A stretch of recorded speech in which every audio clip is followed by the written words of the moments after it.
but I'm a big college football guy. So now that it's here and the games are being played and we don't have to necessarily talk about whether it should or shouldn't have happened, I'm excited for this one, absolutely. And to see Curtis Rourke and Indiana play Notre Dame, and it's snowing overnight, so it looks like it's going to be just a magical setting for a college football game. And I think the fact that it's two schools from Indiana, I think probably is underplayed a little bit, because I know tickets have been readily available for this one. It'll sell out, but I mean, the secondary market has been pretty manageable, so I think there'll be a lot of Indiana fans there. And it's just going to be such a cool thing. I texted with Nathan Rourke earlier today. He is there with his family to watch Curtis play, so I think it's going to be a pretty cool experience for them. And I'm looking forward to watching tonight and the 3 games tomorrow. I mean, the big thing about college, well, we thought going to 12 teams for a playoff would cure a lot of, there was some injustices. Teams didn't get it. Now they're like, it needs to be 16 because Alabama didn't get it. So here's the thing. Here's the knock. Indiana had a great record. What were they? 11-1, 12-0, but they didn't play anybody. Obviously they didn't play anybody from the SEC. They didn't play any real schools. So tonight they play Notre Dame, which a lot of people are saying is the first team and the first test. Are you buying that at all? Yeah, to a point, right? Like, they haven't played somebody. They played Ohio State and lost, so they haven't beaten anybody. If you go look at Texas's results, really not that different, right? They haven't beaten a ranked team yet. And you look at Georgia, right? Like, they've had some difficult losses, but at the same time, they've beaten 4 teams that are in the playoffs. Oregon has beaten 3 teams that are in the playoffs. Boise State played Oregon. So there is a little bit of that, but there's more teams in this field that haven't played anybody or haven't at least beaten anybody that you might think, right? So, there's all sorts of ways to parse certain teams' schedules. When Alabama didn't make it and they were the first one out, and their athletic director had the nerve to talk about their non-conference schedule, suggesting that maybe we've played such a difficult thing, it's hurt us. Well, you blew everybody out in your cream puff non-conference schedule. It was your conference games that you lost. So I think that Indiana did not play well in that one game, but I do think, having played that game, they're going to be ready for this moment. And I think you're going to see a different Indiana team than the one you saw at Columbus. Yes, they played the weekend of the Big Ten schedule, but again, there's a lot of teams you can have similar criticisms about their schedule that are in this 12-team field. Now, for a lot of college football fans, or maybe if you're a casual fan, I really got into college football when COVID was happening. There was no powder puff schedule then. Only the good teams played the good teams because it was a limited schedule. There was not a lot else going on. And then I really decided to dive in. The schools, the rivalries, the players, the history. I mean, it's easy when you see Matthew McConaughey on the sidelines for Texas. Everybody knows who he is. But to really start going down the rabbit hole of the Alabamas and the Georgias, to know what the Iron Bowl is and the Egg Bowl and stuff like that. So a team that a lot of people don't know about, other than apparently if you go there, your parents are really rich. Number 11, SMU, is taking on number 6, Penn State tomorrow. For the uninitiated, where is SMU and what does it even stand for? Because people are like, what? SMU? Who are they? Well, Southern Methodist University is in Dallas. And yes. They're best known for the death penalty, because they were the one program that received the death penalty in the 80s for improper benefits to players, boosters getting involved in paying guys. So what's now allowed, I think if you look at the total number of dollars that were paid to players and maybe not additional benefits, but just in terms of cash, it was actually under $100,000. Oh, did we lose Farhan? That went down versus what players are allowed to do now, or allowed to receive now. It really is incredible. The way the system has changed. But Eric Dickerson played at SMU, and Craig James, and they had the Pony Express, and our good friend from the CFL, Jeff Reinbold, was in and around that program then, and eventually they broke the rules so much they forced them to abandon their program. But now boosters are back involved. There's a lot of money flowing. It's legal now, and they've invested a lot. They're in the ACC, and they managed to win that conference. And fortunately, it was a good thing that even though they lost the conference title game, they were still able to get a spot in the playoff, because I do think they earned it. I do too. They scored 17 points in the fourth quarter to come back and make it respectable. They're a team, they can put up a lot of points, but they give up a lot of points. And there's some great Instagram reels that are of course I go to SMU. Of course my dad is rich. I go to SMU. Of course we own 4 businesses. and a horse ran. And so basically, this is a rich kid school in Dallas, and they're going to take on a tough Penn State team. So it's a triple header tomorrow. That's game number 1. Clemson and Texas. Now, before the season started, my wife and I were in Vegas and we went and saw the Killers. I put some money on Texas as my Steve Sarkisian long shot because of his tie to Rider Nation, although it was only for a quick 5 minutes. And I also put money on Georgia because why wouldn't you? This Clemson team, and Dabo Swinney has said, not a lot of respect. They have no players from the transfer portal, which is crazy, Farhan. In the world that we live in today, all homegrown or recruited. I think that. Well, no, go ahead. Well, I think Dabo tends to get very sanctimonious from time to time. Dabo Swinney, the Clemson coach, and he's taken this little school that hasn't necessarily had a lot of success. They won a national championship in, I think, 1980, and then all of a sudden, he with Trevor Lawrence and Deshaun Watson, they were able to win a couple and do some great things, and now they've come back a little bit. And I think a lot of people criticize him for not adapting, but I love it. Like, I hate the transfer portal. Like, you told me early in this segment that you got into college football during COVID.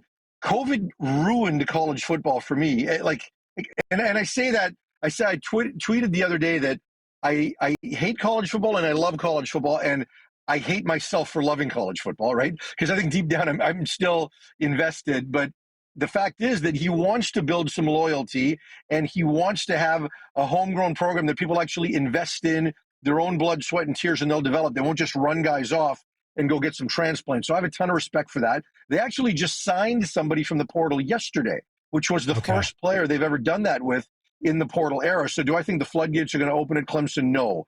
Do I think anybody should take them overly seriously in this playoff? I don't. I think Texas is going to beat them comfortably.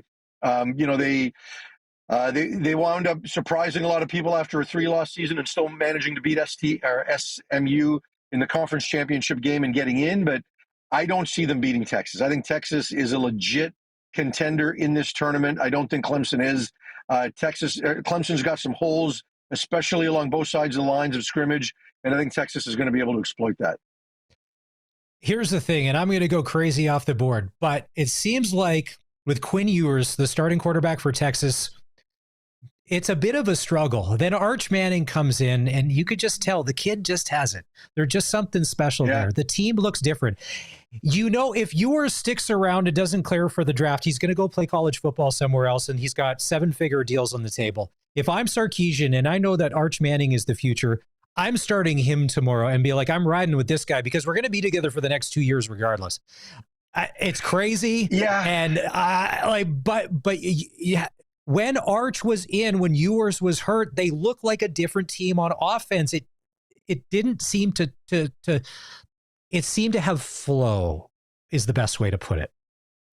Sure, but Arch hasn't necessarily been tested against, a lot of the big-time opponents that Quinn Ewers has had to deal with so far this season, right? I mean, it has been more difficult, and they've managed to move the ball and do a lot of positive things, but ultimately, Ewers is going to have to wear the 2 losses against Georgia in the SEC, right? And that's the only team that beat them, so that's difficult because when Georgia's on, they're really, really good. We just haven't seen them on consistently, much like Alabama. One team got in, one team didn't. So I wouldn't do it. And I say that just because, Quinn's had a lot of battles. He's had a lot of scars. When I say scars, I don't mean failure, right? Hardened, positive experiences that come as a result of that. So I think you've invested too much this season. If you were considering doing that, you probably should have done it a couple of weeks ago when your spot in the playoff was secure.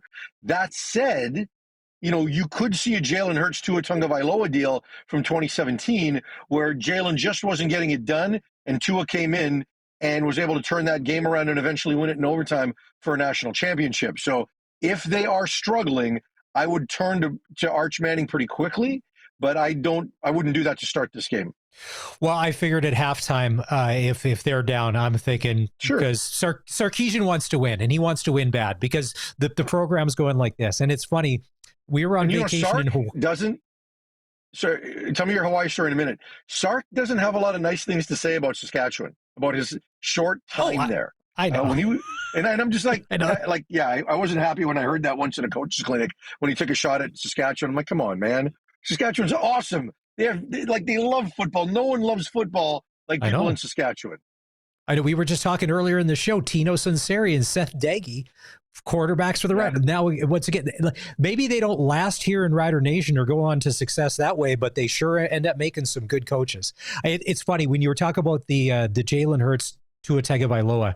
We happened to be on vacation and we stay in Kapolei, Hawaii when that game was on, and then they go to show Tua, and they were talking about Kapolei and all of that and the high school that he went to. And I'm watching TV and I'm looking around. I'm like, that's exactly where we are at the moment. Because up until that point, nobody really knew about him. So I think if they're down at halftime, they make a quarterback change because Texas, if they're going to win, they better do it. Now, the game that's really hard to figure out tomorrow, Tennessee and Ohio State. Ohio State was decimated after losing to Michigan. I think just demoralized because it's a team that they shouldn't have lost to. And Tennessee is, like I said, what Tennessee team are you going to get? Because sometimes they look great and sometimes they look beatable. So they're 8-9. And I don't know where to go with that. 8-9, so you wouldn't necessarily call it an upset. Game's going to be played in Columbus, so even though they lost to Michigan, they still get a home game in the playoff. And Michigan is in Ohio State's head, like currently, like this iteration. Certainly before that, I know Jim Harbaugh lost his first 5 games against Ohio State, and Ryan Day won his first game, and it hasn't gone that way. But I think playing at home and not having Michigan in their heads, I think you're going to see a very good version of Ohio State. This is a really good football team.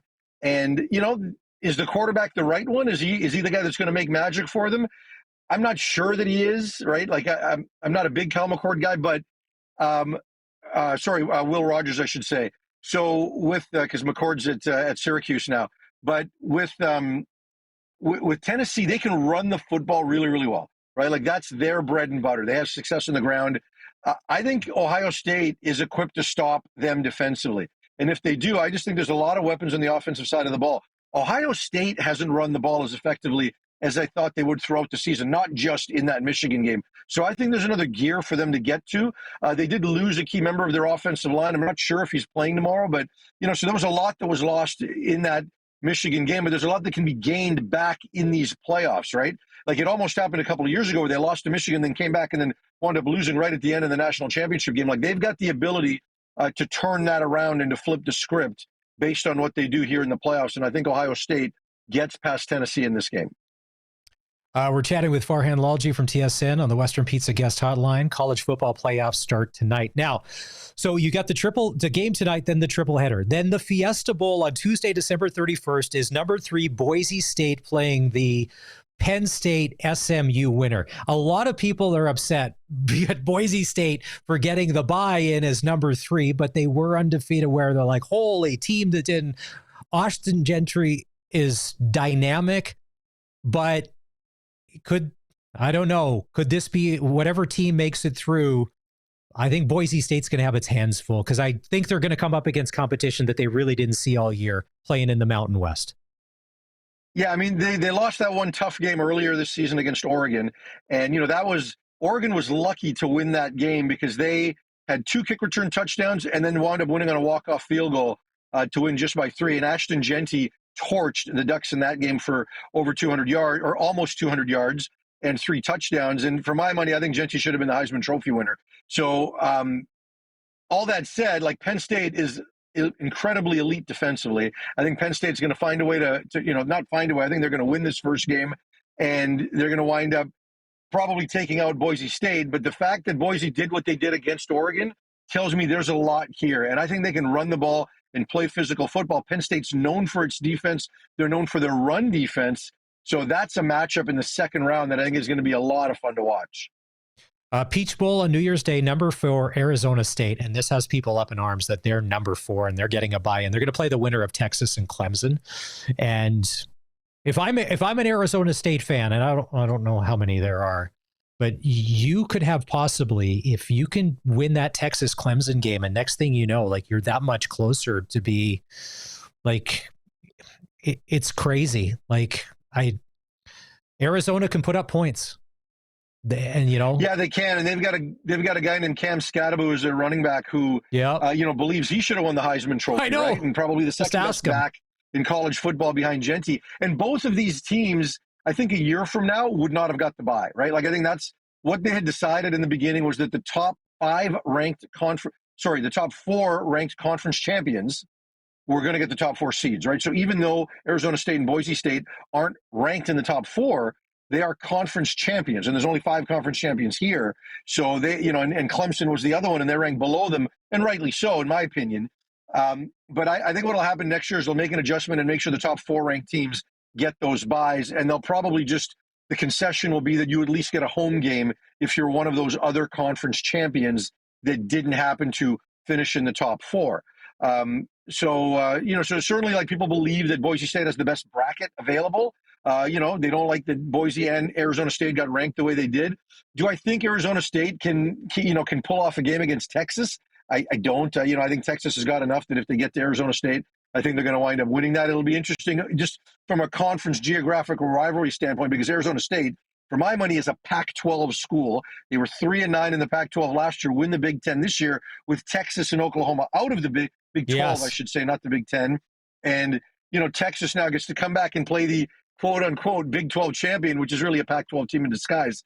So, I'm sure the Texas faithful would be pretty excited to just kind of make a statement against the Big 12 champion in that next round. So the Rose Bowl on New Year's Day, Oregon, #1 team, they're in their own orbit. They're going to play the winner of Ohio State and Tennessee. I don't see the Ducks this is right in your backyard. I don't see the Ducks slowing down anytime soon, unless there's a catastrophic injury somewhere. That's a well-oiled machine. It is, but like, they gave up almost 300 rushing yards against Penn State in the Big Ten championship game. They won against Ohio State by 1 at home, and needed, I don't want to say a miracle, but they did not look good against a 5-7 Wisconsin team as well. So I don't know that it's going to take an act of God to beat Oregon. Should they be favored? They should, but I'll tell you, like, if Ohio State gets another shot at them on a neutral field in what will be a Rose Bowl type setting with a Pac-12 and a Big Ten matchup, I think that'll be a lot of fun. I'm looking forward to going to that. So I think that Ohio State, if they get past this first game, which I expect they will, against Tennessee, I do think that they have the skill positions that they can match Oregon in those areas, right? Now, Oregon's not just a fancy Pac-12 team. Like, they are tough in the trenches, and that's where that game is going to get won and lost. But what I do think gives Oregon an edge over either Tennessee or Ohio State is Dylan Gabriel, right? Yes. Heisman Trophy, I think he finished 4th in voting. He was one of the finalists. I'm not sure he's going to necessarily be a big-time NFL guy, but it's certainly a very good college player that's now in his 6th year of college football. So I think Dylan Gabriel gives Oregon the edge. But, Ohio State was right there with them the last time. And again, I think they're more than capable of winning that game. This is a wide-open season in college football. And so the Ducks have been to the championship game twice. They've never won it in their history. It is a wide open field, and this is probably their best chance only because of that. Like, I look at Washington from last year. I look at Michigan from last year. Heck, I think Oregon from last year is better than Oregon from this year. It's a little bit different. Everyone's kind of taken a slight step down in my estimation. Every team has a wart, including Oregon, that's unbeaten. The one thing about the Ducks, and I'm not saying that they play the kind of football I like. Like, I'm a huge SEC fan, but Oregon, when they score, they can score quickly, and that where Ohio State, it's more methodical when they do it. And then the Sugar Bowl New Year's Day, #2 Georgia will play the winner of Notre Dame and Indiana. Now, Carson Beck is going to be out. That looked like a painful injury when he was trying to throw that pass at the end of the half, and whether it's the elbow or the shoulder. Who's the backup that came in? But it's funny, at times with Carson Beck, Georgia, like you said, it always takes them a while to get going, and they're always by the skin of their teeth, just pulling things out. Yeah, and when you look at Georgia statistically, Gunnar Stockton is the quarterback, by the way. He took over in the final play of the first half of the SEC title game. Beck suffered a torn UCL ligament in his throwing elbow. So I don't think he's going to come back at any point, even if they advance and make a deep run. I think it'll be Gunnar Stockton's team. He runs the ball a lot better than Carson Beck, so he might open up other parts of their offense, because quite honestly, you look at their skill weaponry, it's kind of okay. It's not what you expect from Georgia at receiver and at running back. It's, generally they're such a good run team that it opens up things for them in the pass game. I think their skill weapons are pedestrian, but relative to Georgia in the past. But if Stockton can make defenses defend the quarterback run game a little bit, I think that has the potential to open things up in the pass game a little bit more for Georgia. But I'll tell you, I'm going to take Indiana, and maybe it's the Canadian Curtis Rourke bias. I'm going to take Indiana to find a way to beat Notre Dame and give Georgia a heck of a ride a couple of weeks from now. Farhan Lalji going out on a limb. National championship will actually be played a month from today. It's going to be January 20th at the Mercedes-Benz Stadium in Atlanta. And there's so much. It's the craziness of when they made the bracket. Can you imagine after the first weekend, all the fan bases that are going to be upset that don't go through the next round? So Farhan, I don't know how it's going to work at your house tomorrow. So not only is there a triple header in college football, but there's also 2 NFL games. So do you just tell your wife, I'll see you on Monday? Because tomorrow, let's see, you've got the Texans at the Chiefs. I know that with the high ankle sprain, Patrick Mahomes, and he was limping off the field. And I do love Patrick Mahomes and a little bit of drama. He's playing, right? There's no chance that he's not playing. Yeah. Okay. Yeah, he's practiced most of the week. Everyone is expecting him to play in this game. The injury is not as severe as it was a couple of years ago in the playoffs. And it's unfortunate that the 2 best games of the NFL weekend, with Pittsburgh and Baltimore being the other game, both of those are played on Saturday. So I hate that the NFL has kind of moved into everybody else's territory. I wish they would leave this game alone, but I don't feel sorry for the NCAA because we didn't need a playoff. We have one, we didn't need one. So the NCAA also chose to expand. Usually by now the NFL is playing on Saturday, so I'm not as offended by what's going on. But yeah, I mean, I do think that he's going to play, and I think you'll probably get the best version of Patrick Mahomes and the best version of the team in front of him because they all seem to elevate when they know he's a little bit banged up. So, you know, the statistics haven't looked kind, but whenever a critical play is needed to be made, Patrick Mahomes makes it, and I don't think the ankle is going to slow him down. Well, and the other thing, too, is Patrick Mahomes, and they just know how to win when it counts the most. Oh, the referee, and they take a lot of flack, but they win when it counts. Tomorrow, to me, if the Steelers don't beat the Ravens, I think that's the final nail for the Steelers this year. Because after losing to Philly last week, I just don't see where the path forward is, that the wild card chances are gone. But those are teams that they have to beat. Well, look, they're going to get in the playoffs. They've put enough money in the bank already with the 10 wins they've got to this point. But at the end of the day, the Steelers, as good as they play defensively, and as much as they're kind of hardened and built in Mike Tomlin's image and, you know, they're ready for playoff football, I think their offense is limited with Russell Wilson, a quarterback, right? I know the run game is good. I know Pickens is good when he's healthy. They're good at tight end, but I think their offense is limited with whoever they've got at quarterback right now. So I think you're probably going to see a Ravens win, but regardless, I just don't know that Pittsburgh is a legitimate contender.